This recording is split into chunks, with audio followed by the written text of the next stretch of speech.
jailed in the house, unable to leave unless a male family member is with you? How about getting whipped if you refuse to wear a veil? How about not being able to bored of doing these things, man. You guys are so sad. Oh, you guys really need to get educated, man. How about the right to vote? Let's see, most Islamic countries are dictatorships or failed states, so you can't vote. Forced marriages, child rape, incest, it just keeps getting worse. Incest. Wow. I'm not sure where you're getting your information from, or if you've possibly mistaken us with somebody else. Why is incest wrong? It's not clear to me that it's wrong. Okay. It's clear to me. There's an evolution. In all honesty, I'm not here to make a mockery out of you. I'm not here to criticize you. I'm not even here to question your intelligence. All I'm here to do is to give you advice.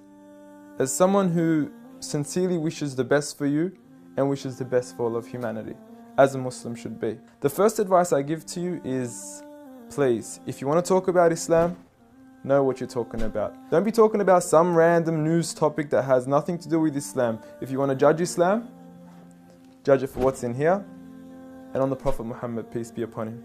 Speaking of the Prophet Muhammad, peace be upon him, I noticed your failed attempt at trying to draw him. I know it's worked for many others and it's made them really, really famous before, and I'm not sure if that's what you were trying to do, but please, give it up. I honestly want you to stop wasting your time and rather spend your time wisely in trying to find out who this man is. Find out what made this man the most influential man in the world. Find out what made this man one of the greatest lawgivers, the greatest lawgiver of all time. Find out what made this man the most perfect example to walk the earth. A mercy, not only to mankind, but every form of creation. This is a man who little children would run up to him because they knew how merciful he was. They knew that he would take them seriously despite their age. When he was visited by children, he would pat them on their head, while the fathers of others wouldn't even kiss their own children. At a time when people were burying their daughters alive, he was the one who gave honor to daughters. He was the one who gave honor to women. He was the one who promised paradise for the one who raised one daughter righteously. A man who would treat the poor the same way he would treat the rich. A man who would treat the black the same way he would treat the white. Muhammad, peace be upon him, was a man who his own enemies would call him the truthful and the honest.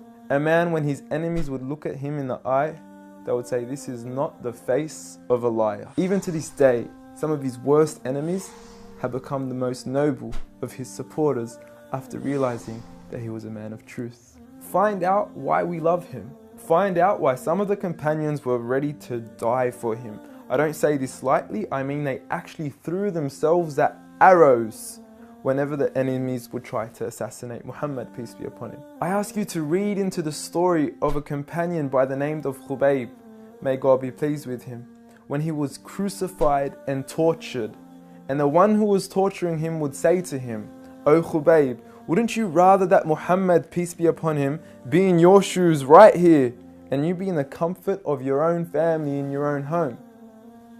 He responded by saying, "I would rather be here and die than to see a thorn prick the foot of Muhammad, peace be upon him." I want you to ask yourself, why are there 1.7 billion people today all across the world that are eager to implement the way he lived to the absolute core? From the way we enter the bathroom, to the way we would govern an entire country, to the way we dress, to the way we eat, to the way we even sleep on our right side.